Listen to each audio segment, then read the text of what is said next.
Right. You are most welcome to another exciting edition of Failing Forward by John C. Maxwell. And in today's review, we're going to be looking at chapter 8 of this book, which is titled, Who is this person making these mistakes? Please let me know if you can hear me. All right, thank you. Failure is the greatest opportunity I have known. Failure is the greatest opportunity I have to know who I really am, says John Killinger. All right, so in today's review, we're going to be learning about mistakes, how people make mistakes, and how that mistake, and how those mistakes emanate from them, how sometimes you can be responsible for the misfortune in your own life, right? Trying to look elsewhere, changing other people, changing your circumstances, whereas you are the person that is supposed to change for the circumstances to change. Sometimes great achievements can come only as the result of a period of failure that helps you understand who you really are. That was the case for John James Audubon, the man for whom the National Audubon Society was named. His life was one of extremes, problems and progress, struggle and success, failure and fanfare. So let's look at the story of this man named John James Audubon. He was actually the son of a French sea captain. He was born in Haiti in 1785, but then he spent his formative years in France. He was educated as a gentleman. He was at best an indifferent student because of his lack of discipline. He was sent to military school at age 14, but he didn't flourish in that environment either. His real passion was hunting and drawing birds. So at the age of 18, he was sent to America and he started living in one of the houses owned by his father because his father felt that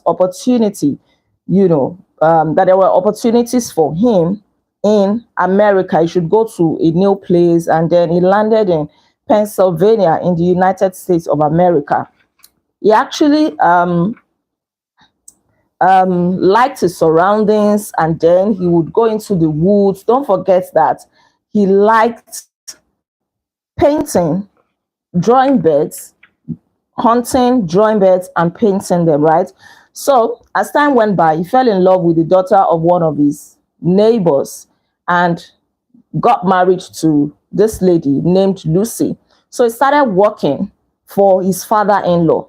He got into different businesses, different trades. At a point, he wasn't doing well anymore in his father-in-law's business. So his dad connected him to some other people. There was this particular one named Rosier, right? Was a young French businessman. So he and Audubon got into business together. They would travel to go and get goods and things like that. But then they encountered so many failures, so many disappointments. But then they kept on pushing. And at a point, they felt that they needed to change their location.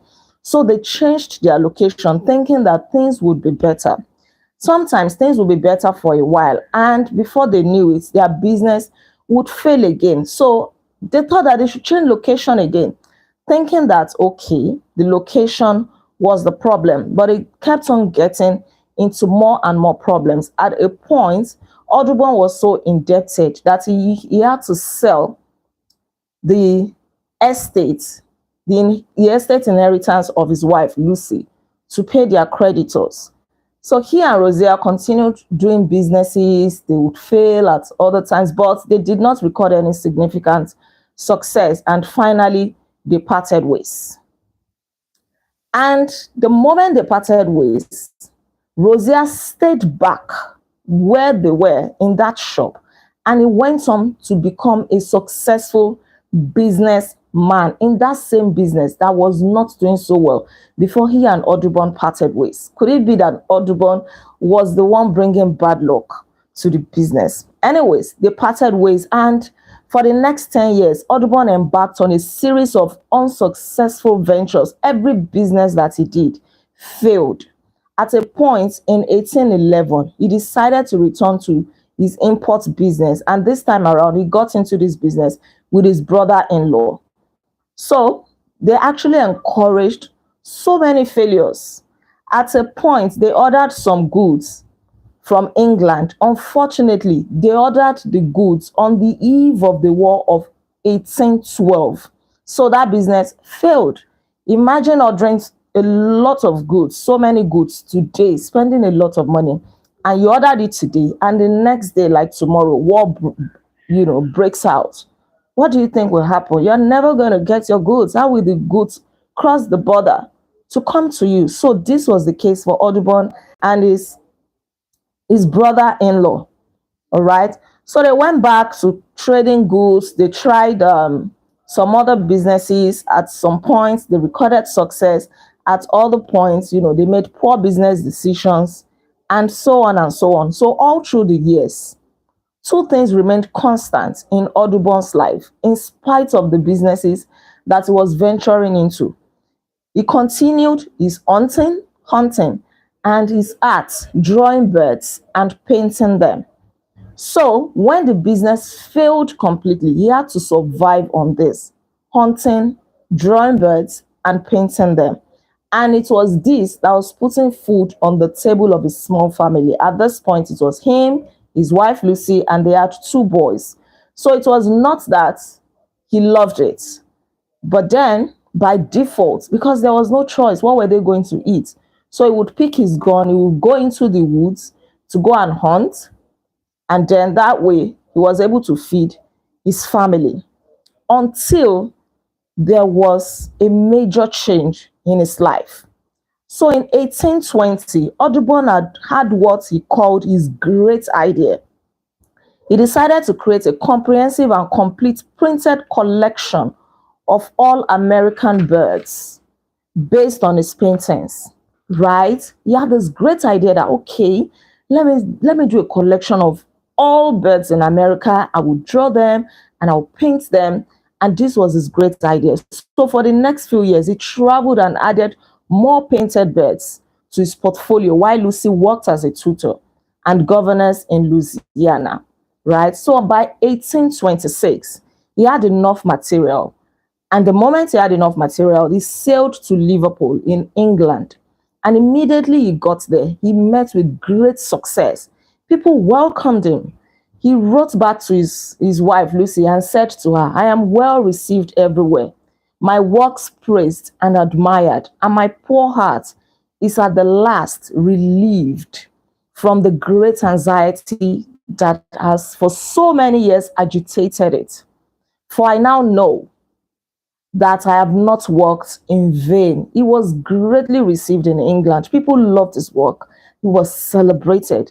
So Audubon became associated with engraver Robert Havell, and together they began printing the remarkable birds of America, a series of 100 color plates in a large 29 by 39-inch format.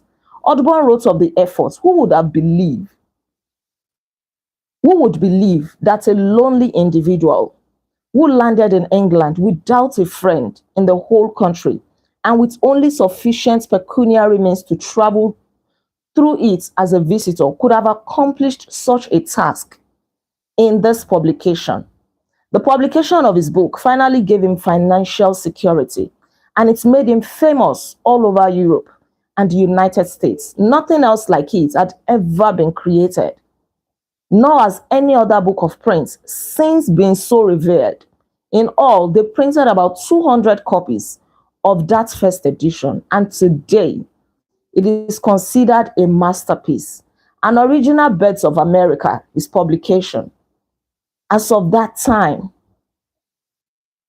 in 18 something, around 1820, 1827, and so on, in the 18th century, an original publication was sold for $1,000. I'm emphasizing the dates so that you know that even as of that time, $1,000 was a lot of money, right? It was sold for $1,000 as of that time. And now, do you know how much the publication is worth? A copy is worth about $5 million. A copy of the Birds of America. This is coming from a man who failed in several businesses. But why did he fail in several businesses and then succeeded in printing, publishing, and selling his book titled The Birds of America? The problem was him. And as we read through the story of Audubon, you have to reflect on yourself. Because sometimes it is easy, not even sometimes, a lot of times, it is easy to point accusing fingers at other people when things are not working well in our lives. And then we refuse to see that we are the problem. You refuse to see that you are the problem. The problem was him. John James Audubon was unsuccessful for most of his life. It took him until he was 35 years old to figure out what his problem was himself. He was a terrible businessman and he didn't belong in trade. It didn't matter how many times he changed locations, changed partners, or business types. He just did not succeed in business.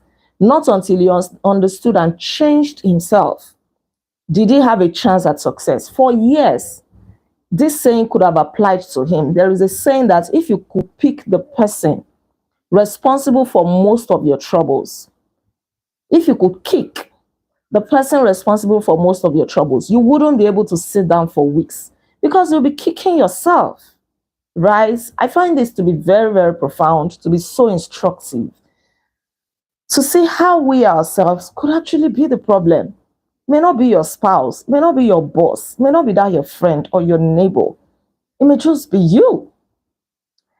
Evangelist D.L. Moody was once asked which people gave him the most trouble, and his response was, I have had more trouble with Dwight L. Moody than any other man alive. That means he was saying that he had had more problems with himself, that he was his own problem. Another person echoed the same thought to say, looking back, and this is television host Jack Parr. He said, looking back, my life seems like one long obstacle race, with me as its chief obstacle.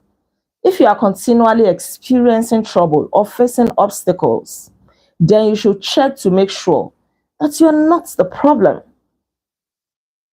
But why won't people change? Because sometimes people know that they are the problems. So why wouldn't they change? People don't like to admit that they need to change. And if they are willing to alter things about themselves, they usually focus on cosmetic changes, not changes from within. They will start panic-beating the changes on the outside. Or maybe I need to change my face. Maybe if I change, the size of my butt, men are going to like me. I'm going to be more successful in my next marriage. Maybe if I buy this makeup and I start dressing nicely, probably my relationship will last. Maybe my boss is going to like me. They do all kinds of cosmetic changes, neglecting the major changes that come from within. Perhaps that is why Emerson said, people are always getting ready to leave, but never leaving. Yet, anyone who wants to live in a better world needs to be willing to change himself. Psychiatrist Rudolf Drakers also said, we can change our whole life and the attitude of people around us simply by changing ourselves. Why are people so hesitant to change? I believe that some, like Audubon, believe that they are supposed to pursue a particular course of action. For some reason, it doesn't fit their gifts, it doesn't fit their potentials. Somebody pick up a job that they don't enjoy doing. They don't even have it for it. They're not gifted for it. They don't have any likeness for this job, not to talk of love. They will keep pursuing it. And so they keep encountering problems and blaming other people. Oh, it is because my boss doesn't like me. It is because our clients just hate my face. It is because my spouse is this. It is because my neighbor is stubborn,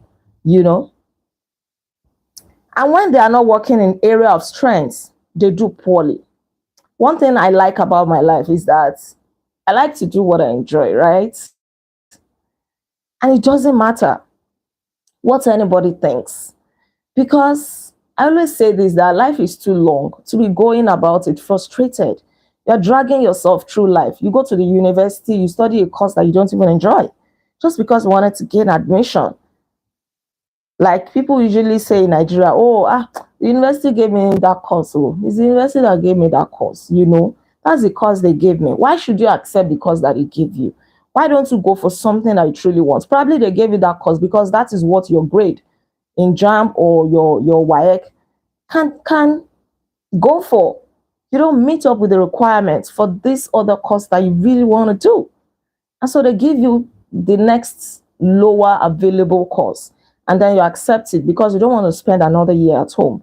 To me, I would rather spend an extra year at home, work harder, pass the exams, and go for the course that I like, because it's going to be frustrating waking up every day, going for that lecture that you don't even enjoy, and then you spend 4, 5, 6 years in the university. You come out, you are now stuck on this course that you studied. You want to get a job in line with that course, and then you get the job. It is not what you are gifted for. You don't have passion for it, and you keep dragging yourself along. You don't want to come out, because once you come out, you're asking yourself, where is my next paycheck going to come from? How am I going to feed my family? And this is how people get stuck in life. A lot of people are doing jobs that they are not happy doing. They are pursuing life endeavors that they are not gifted for, just because they don't want to make a U-turn, or just because they think that there is prestige in it. That job is celebrated.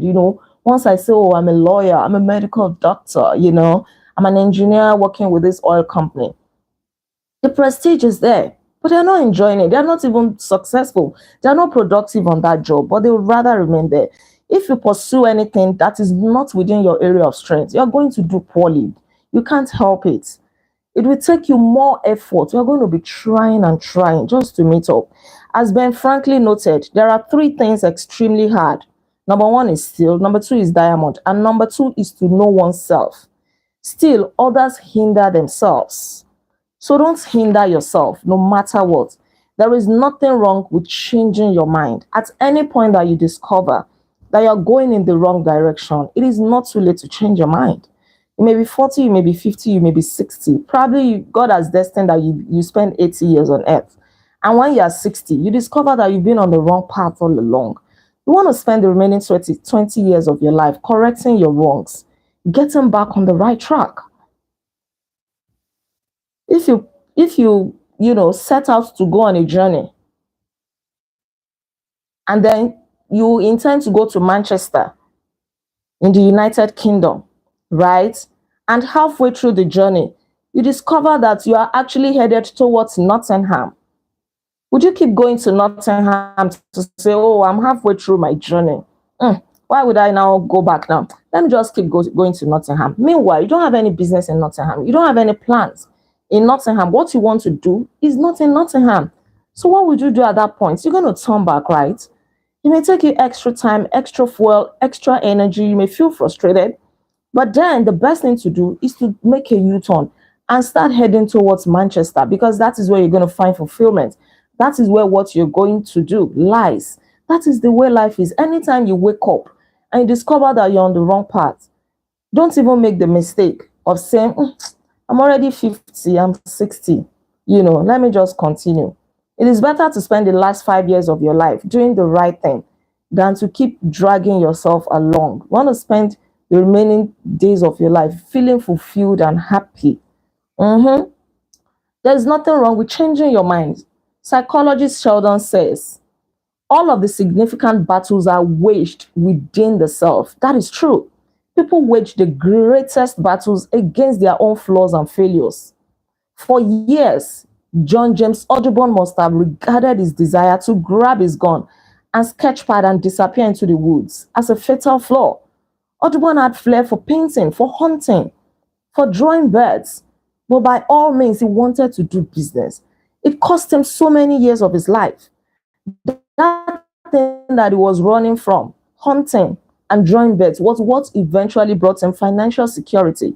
You may think that a whole graduate go and be selling stuff, but you don't know. Maybe that is where your prosperity lies. Instead of you waking up in the morning every day, you are not tired because you want to feel among. You want to join the bandwagon. Of course, people will say, he's a corporate guy. He works in a corporate organization, and you're there speaking English.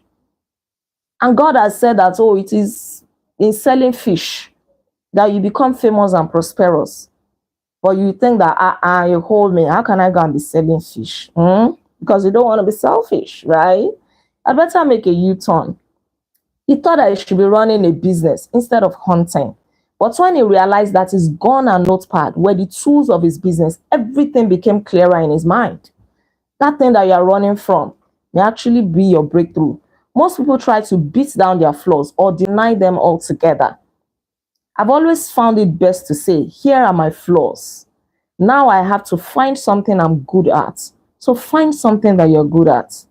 Don't use your flaws as an excuse to quit, move forward, or sideways.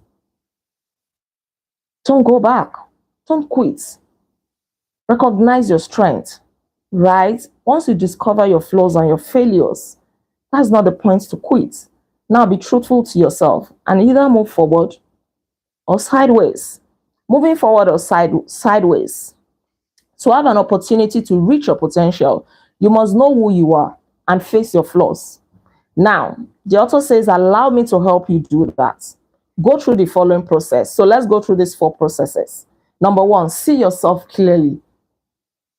Most of us do not like to look inside ourselves for the same reason we don't like to open a letter that has bad news.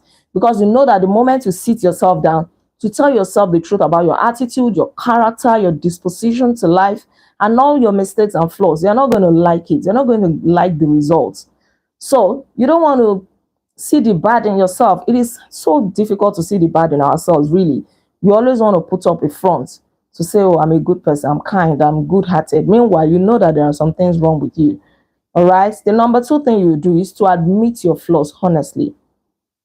In chapter 5 of this book, it was stated that you must take responsibility for your actions in order for you to fail forward, in order for you to make progress in life. But you must also take responsibility for who you are as a person. Take responsibility for your character, your attitude, your strengths and your weaknesses. Number 3 thing you need to do is to discover your strengths joyfully. Working on your strengths is the next step in the process. No one ever achieved his dreams working outside his areas of gifting. To excel, you have to do what you do well. Do what you do well. Focus on it. There are some people that are acting today. That is what they do well. It doesn't mean that they don't have side hustle, but they are not going to expend their energy on the side hustle, maybe doing businesses that can be bringing in, extra income, but they will focus on acting. Some people will focus on selling. Whatever they sell, they just excel at it. Instead of working in a corporate organization, where they wake up they just want to do their own businesses and they do it so well. And some people know that, oh, it is working in a corporate organization that they know how to do well, so they stick to it. So recognize what you are good at. I just want to sound this again because a lot of people make these mistakes. They feel stuck in life. How can you be spending 30, 40 years of your life on a job that you don't enjoy? It is a waste of life. It's a waste of time.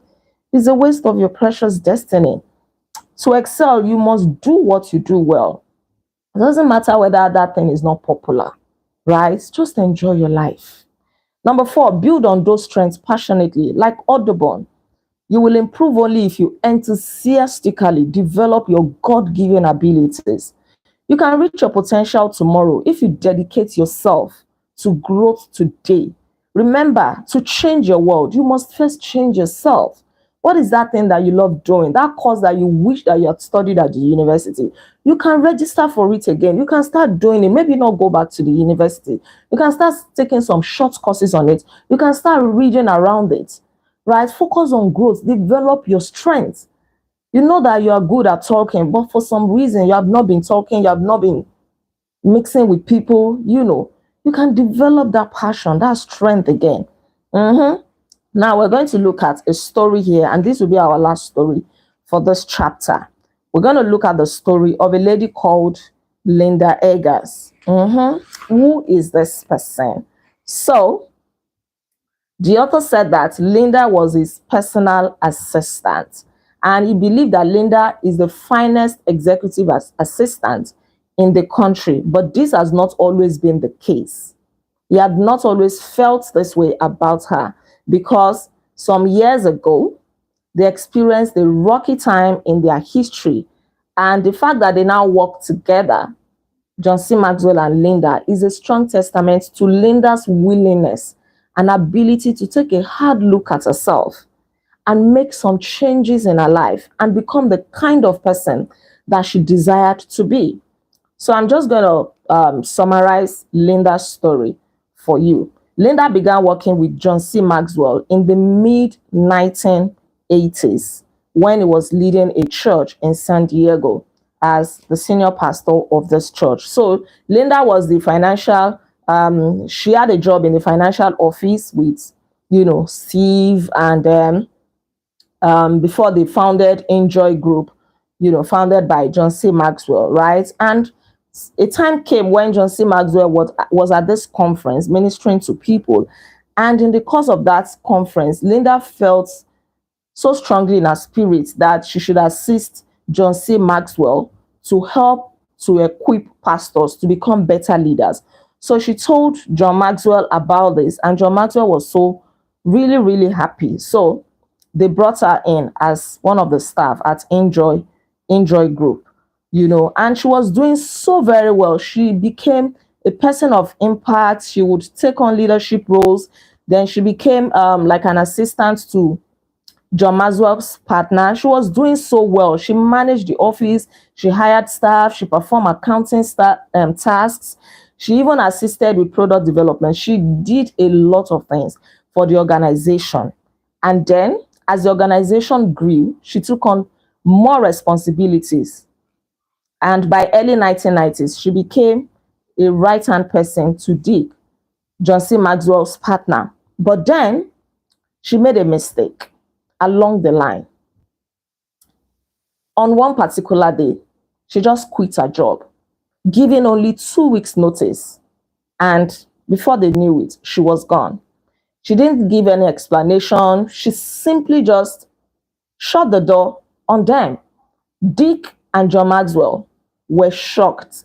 And a few weeks later, they discovered that Linda had gone to work for an accountant who happened to be a friend of John Maxwell. So she became the secretary to this accountant, somebody that was already very passionately involved in Enjoy Group. She was now relegated to typing letters and simply doing data entry. Somebody that was up and about, being an executive assistant, doing so many things, equipping pastors, and doing all of that, And what happened, what even surprised John Maxwell the more was that Linda started giving negative comments about Enjoy. She wasn't malicious, but her comments were not appropriate. It just showed that she wasn't on the side of Enjoy, right? So they hired somebody to replace her. And 8 months later, John Maxwell received a call that Linda wanted to speak with him. And then they got talking on the phone. Then she came to the office, and when she came to the office to see John Maxwell, she was shaking. And as she started to talk, she began to cry. She apologized for all the negative things that she had said about John Maxwell's organization, and then she told him why she quit her job and what led to her bitterness. She said that she was working so hard when she was in Enjoy. She was working so many hours, and it was really killing her. The job was overwhelming. And instead of her to open up to John Maxwell and his partner, Dick, she decided to to quit her job, right? Because she said that she was too proud to cry uncle. She didn't want to appear as a weak person, somebody that had been up and about, now coming out to say, hey, this job is killing me. Because I can only imagine that while she was up and doing, they must have been praising her that, you're doing so well. And that is why we must not really praise people too much, because it may get into their heads. When they start feeling frustrated and the job is killing them, they will not be able to say, right? They will want to maintain the status quo that, how will they now see me as a weakling? Everybody's praising me that I'm very hardworking, I'm up and doing. Now, if I tell them that I'm actually struggling, maybe something embarrassing. So this was what happened to her, right? So she said that it took her only a month at her new job to realize that she had made a big mistake by leaving Enjoy.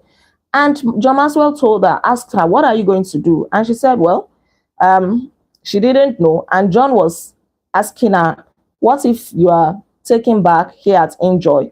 And she said, oh, are you going to trust me again? Blah, blah, blah. To cut the long story short, they hired her back.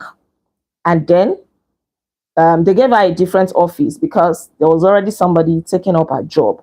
But then she took this new job, even though it wasn't as prestigious as what she was doing before she quit the job initially, but she took it. It showed that she had changed. Then, because as at that time, the only position that was available was taking incoming calls and answering correspondence. But then she handled it so well, she proved her worth. And 3 years after, Linda worked so hard and did everything of her, everything asked of her with excellence and positive attitude. And over time, she became Dick's assistant and even more. So she was gradually moving into the position that she was before. And after this, they started working with her, from the early days and blah, blah, blah, blah, blah, blah, blah.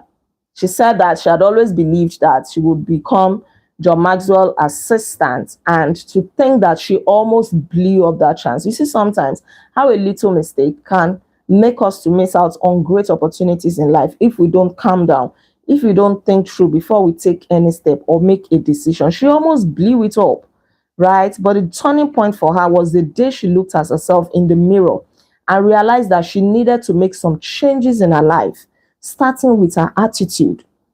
And if she hadn't made that change, she wouldn't have gotten the opportunity to do the work that she believed God brought her to do with John C. Maxwell. And John Maxwell says this about Linda, that today Linda is awesome. I marvel at what she's capable of doing, and every time I make a positive impact on anyone with a conference or book, she's a part of it. I wouldn't trade her for anyone else in the world. Such a great lady, but she almost blew up a great opportunity. As you read this, if you are not happy with your current job, family situation, or life, take a look first at what you can change in yourself before trying to alter any circumstances, and recognize this. Not realizing what you want is a problem of knowledge. Not pursuing what you want is a problem of motivation. Not achieving what you want is a problem of persistence. So if you don't know what you want, then you have knowledge problem. If you cannot pursue what you want, then you lack motivation. And if you cannot achieve what you want, then you lack persistence, staying power. Because everybody can start a thing, but not everybody can finish it. So if you know who you are, make the changes you must in order to learn and grow, and then give everything you've got to your dreams. You can achieve anything. And this is the truth. I'm echoing the author's words now. You can achieve anything that your heart desires, but then it must come from you. It must come from within. It must come from you recognizing that you're on the wrong path if you are, or that you have some flaws, or that you must change. So change yourself and the world changes. The circumstances of life and events of life and the people around me in life do not make me the way I am, but reveal the way I am. Take some time to discover who you are by examining your weaknesses and strengths. So write down your weaknesses based on your own personal observations, and write down your weaknesses based on the observations of the people who are closest to you, maybe your family members and your close friends. Then write down your observation of your weaknesses based on the observations of other people. Maybe some people have told you, oh, you are so difficult. You are too stubborn. Or you spend money lavishly, Write down these weaknesses, right? Weaknesses require change. If something you listed falls in the category of attitude or character, you need to do an about face, as Linda Eggers did. It may require you to tender an apology, to make a restitution, or to make some changes in your lifestyle. Maybe you eat too much, you sleep too much. You are becoming obese, but you don't want to go to the gym, right? You may make some major changes. Or maybe you are the person that lie a lot. You lie with a straight face. You don't even feel any remorse about it, You have to tell yourself the truth. But if the weakness that you have listed has to do with an absence of talent or skill, then you may need to make adjustments to your priorities, to your goals or your career. Maybe if it has to do with the way you're doing your work, you're not making enough sales at work, or you're not being productive, or you're not even maximizing your potentials. You may need to re-strategize, change your priorities. What are the things that you give your time to? What are your goals? What is your mindset like? All right. And now, after working on your weaknesses, now list your strengths, your areas of strengths. What are you gifted in? What are you skillful at? What are the opportunities that you have in life? What are the resources that you have at your disposal? And how are you using them? So develop a plan that will allow you to build on your strengths and maximize your potential. Remember, you cannot change without. That is, you cannot change on the outside unless you change within. Any change that you must experience in life must come from the inside of you. So change yourself, and the whole world changes. Don't try to change your spouse or your circumstances or anything or your boss. Change yourself first, because you may see that the problem is actually you, that the mistakes you have been fighting are actually coming from you. Thank you so much for tuning in. Thank you for joining me on this review. Please don't forget to like this video, share all of your comments with me, and subscribe to this channel in case you're yet to subscribe. I remain Olaide Agbaje, also known as First Lady.